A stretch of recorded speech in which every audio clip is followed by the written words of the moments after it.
Welcome to episode 9 of the Moor Insights and Strategy XR podcast. Today we welcome back Tobii's Johan Hellqvist. Hello, Anshel. Great to be back. Welcome back to the podcast. Could you please introduce yourself to the audience and how long you've been working in XR as well as your role at Tobii? Yeah, of course. So I'm Johan Hellqvist. I'm heading up the XR segment within Tobii. I've been with Tobii for 10 years, and I've been working with XR since 2015, 16, so 6, 7 years. So almost an old timer. I know it feels like it. I've been around almost long, actually a little longer, and it's kind of worn on me. Yeah.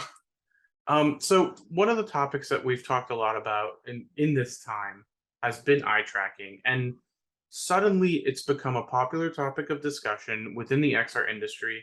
So could you explain why it's playing an important role in XR headsets, and maybe how you evaluate the quality of eye tracking so that people can tell what's good versus bad? Yeah, I think most recent kind of upswing from eye tracking from a more public view has of course been the releases from PlayStation VR, where we are in, which will be released early 2023.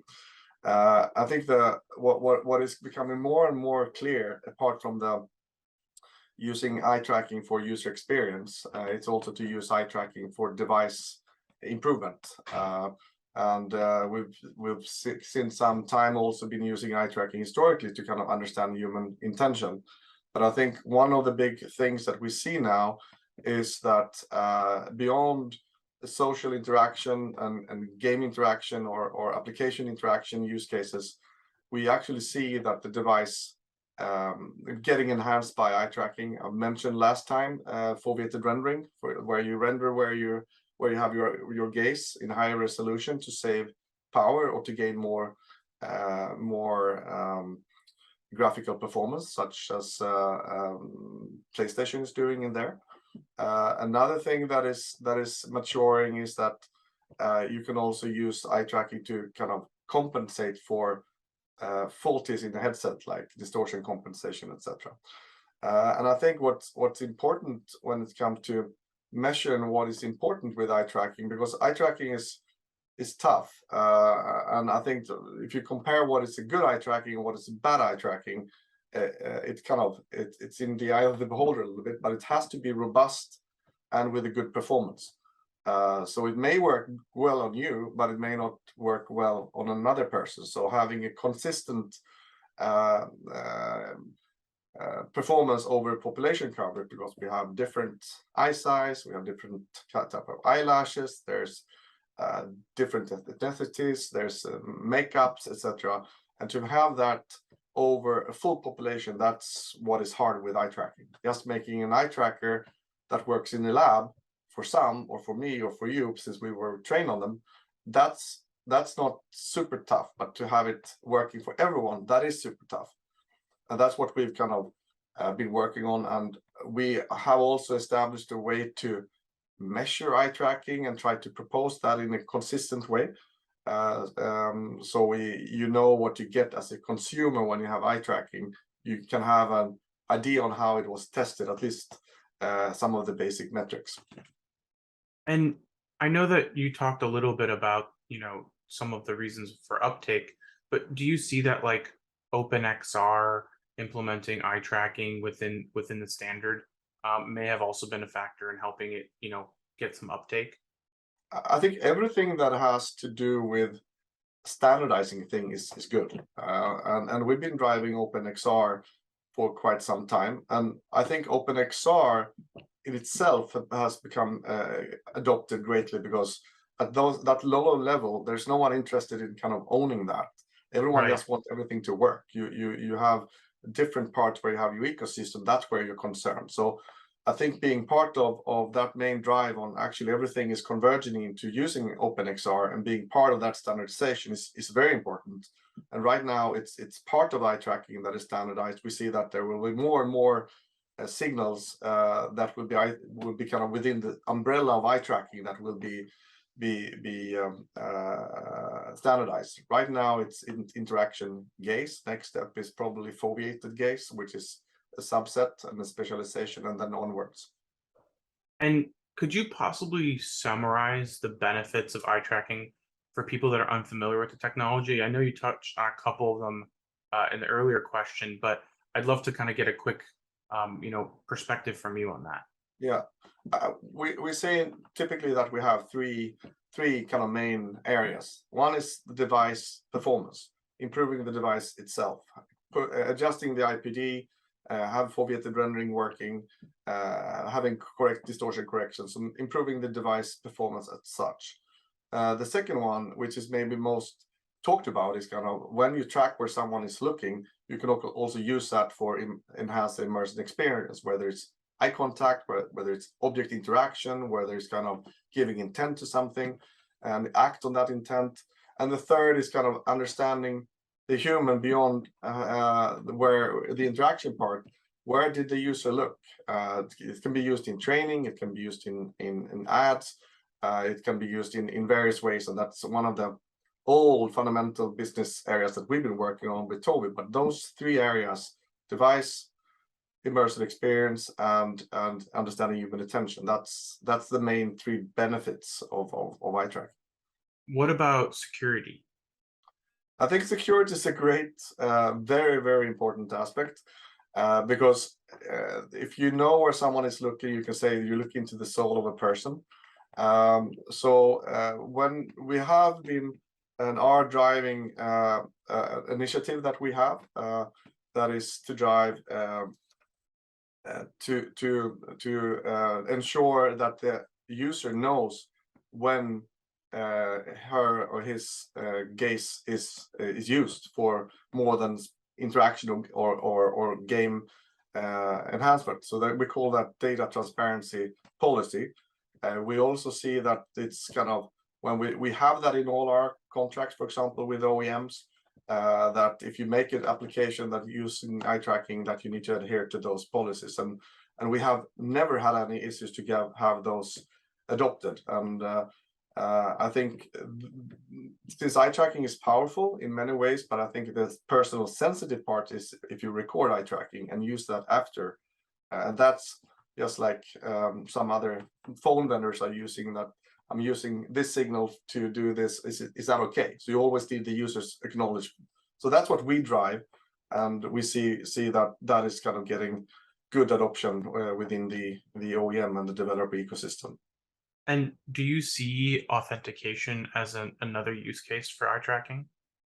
Not necessarily for eye tracking, because within the same sensor system, you can design it so you can authenticate with the sensor system. You can also design it so it's not possible to authenticate with iris recognition, for example. You can limit it. So that's why when we make designs for our OEM customers, one of the things we do is to design the actual system, the optical system for the customer to kind of enable or not enable those kind of features. So I think in general, we never kind of provide any eye images whatsoever to users, and that's also contractually when we work, that shall not happen. And typically want to kind of even driving now solutions that where you terminate all sensor data as soon as possible in the stack, and then only provide the signal outputs for privacy and also for other reasons.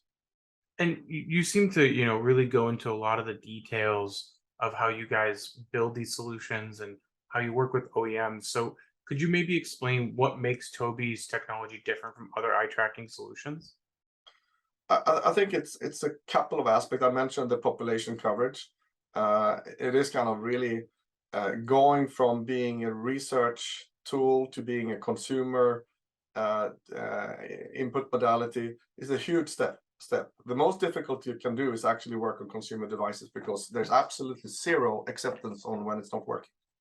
Where if you're in research, well, you just pick another subject and then off you go. I think so. Population coverage and consistent over that, and I think we've been kind of paying attention and done very much more work into this than any other company on earth on this. So I mean, we've been around for 2 decades, and we've kind of plowed in and enhanced this technology to perfection. So that's just sheer time and volume on working with this aspect. We've also worked with partners, and we have close partners, for example, with the Qualcomm. So I mean, it's one of the aspects you cannot only make a hardware algorithm or software algorithm and then it works. It has to be, when it comes to eye tracking, it's very multidisciplinary. We actually need to know how you design and even manufacture part of the headset, not only the eye tracking part. And that's what we're good at, sometimes even better than some of our bigger OEMs, because they're typically siloed, whereas we are targeted but cross-functional. So that's a benefit of working with us, that we kind of bring the whole shabam to the table. Right, because you work with different OEMs. Yeah, and then of course we have been, while we're working for a long time, we've been building up a very strong IP portfolio as well, so we can make sure if they were an OEM work with us, that they will get indemnified in a proper way from an eye tracking perspective. Right. And I know that eye tracking is essential to enabling immersive experiences for users for eye movement and part of facial expressions for avatars. Can you tell us more about what the value of eye tracking is in hardware devices? Yeah, no, so it's there's a couple of things. If I'm kind of taking if you attempt the image where you have the gorilla then evolved to a human, if I'm starting, the most basic part is to use eye tracking, which we did, for example, in the HTC Vive Pro Eye, just to fit the headset right. So measure where you have your eyes to kind of fit the headset. The next step is then kind of, okay, where do I have my eyes? So I can adjust the IPD settings so you have the right parallax from your camera viewport in the virtual world and your real eyes, because that parallax kind of makes the distance right to the object. The other part that we've then been working quite a lot on is foveated rendering, that's kind of optimizing your graphics either on power or better performance, where you look only in high resolution. That's something that PlayStation is using. And what we see coming up now is that not only kind of adjusting the IPD, but setting the IPD automatically. Right. That kind of gives you, without necessarily adjusting the headset IPD adjustment, but doing that software-wise, but automatically. The next big step is something that we call to compensate for distortion compensation, which is something that you use eye tracking for as well. Yeah, I was actually going to ask you about that. Could you maybe explain some of the image distortion benefits of Tobii's Spotlight technology? Yeah, so I mean, if you have a headset, the VR headset, you view your virtual world via lens, and the lens has an optical sweet spot in the middle, and that's where you want to have your eyes, and that's where you adjust your eyes in IPD so they are in the middle of the lens. That's the kind of the basic. That's also adjust so you have the right distance to objects as well. But when you move around your eyes is actually moving when I'm looking to the side. So the viewport of your eyes is moving slightly, or the entrance pupil position, as we call it. And when you look in different directions, the distortion map, which you compensate statically normally, is moving around. So if you look there, the image is warping slightly, and when you're moving around, it's like the world is warping a little bit all the time. And as the displays are getting better and better, that becomes more and more visible, and those are things that cause nausea, because the real world and the virtual world are not really adapting.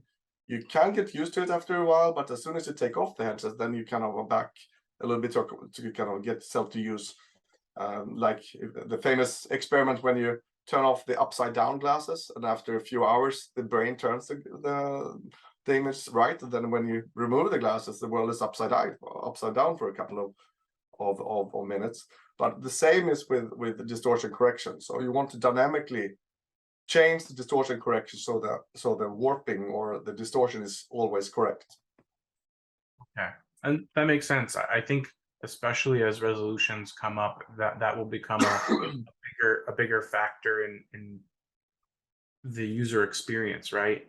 I guess one of the other things I wanted to talk to you about is, this sounds like a future problem. So, what are there any other future challenges that Tobii is hoping to address with its technologies today into the future? I think the biggest one is probably vergence-accommodation conflict, where you need to kind of measure the convergence of your eyes with the eye tracker. Okay. And could you maybe go into more detail into what that is and what that conflict Yeah, causes? I think that's kind of a session in itself, and I think Douglas Landman at Meta made a great description of that in Electric Imaging Symposium 2 years ago. But in short, it's the eye. You have the distance to the object is typically synced when if I have the distance here, I direct my my eyes towards that object, and then I accommodate so I get focus on that object. That's kind of happening automatically as a human. You kind of you accommodate and verge at the same time. In a VR headset, you can get the distance to the object right, assuming that you have those the virtual and the real viewport right. But the focus distance or the accommodation distance is fixed because it's only a fixed lens.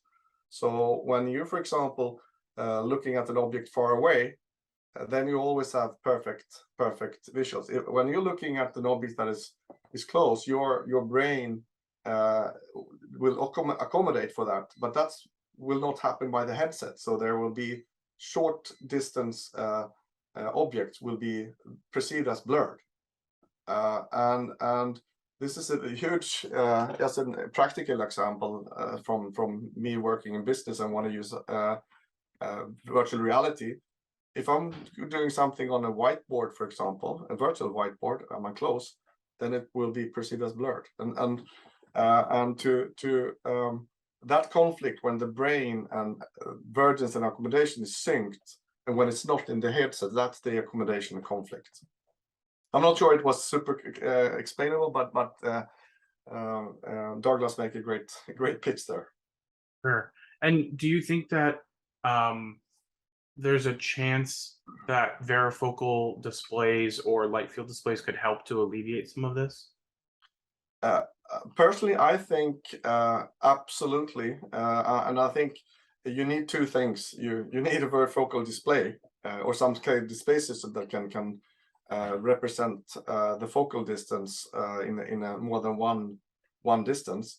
What we bring to the table is to use eye tracking with a special vergence signal to kind of help to kind of what is the vergence distance, and then someone else like the OEM or we need to sort out the autofocal the varifocal displays, and I think these signals, the gaze, foveated gaze, and I mentioned entrance pupil position, and then vergence, they're quite different and they're differently difficult to make. And they have, so right now we've been focused on gaze, then we've done foveated gaze. Now we're looking in and on entrance pupil position. What will happen 2023? What will we see more from us? Will be the vergence distance to kind of enable focal. Varifocal displays type of systems. And if you imagine if you need to render also at each depth, maybe there's a depth auto foveated depth or varifocal depth savings that can be made as well. But we will provide the best signals from the eyes. That kind of our take, and this is almost a religious topic. But we don't kind of care. We see that everyone wants it, and we are providing the signals, and it needs to be robust for overpopulation, and accommodation is also a different realm in itself. Great. Well, are there any other things or thoughts about eye tracking you think the audience should know about? I think what is clear and become clear is that the eye tracking has intrinsic value to a headset and user experience, which is maybe not that obvious beyond just using it for interaction. I think that's one thing. And then the second is eye tracking is easy initially. It's freaking super hard after a while. So it has to be robust and good and performing over good application, and you need to adapt it to its certain use to some extent. Mhm. And I think we are the only thing we do is this. So from our perspective, we just love this, and I think when we move into AR eventually, this will be even more clear, because then you can't hide anything, and your brain can't get used to anomalies, because you always have the reality to compare with. So then it's extremely unforgiving. So I think so from that perspective, yes, eye tracking is probably where we will continue to work. Yeah, and I mean, AR is very unforgiving, and I think that's a big reason why I think we've seen a lot of companies temper their expectations on when they're going to have, a real world-class AR headset in market. So, I really appreciate you joining me today and answering my questions, and I think I learned something, and hopefully the audience did too. Hopefully. Thanks Thank very you very much. much.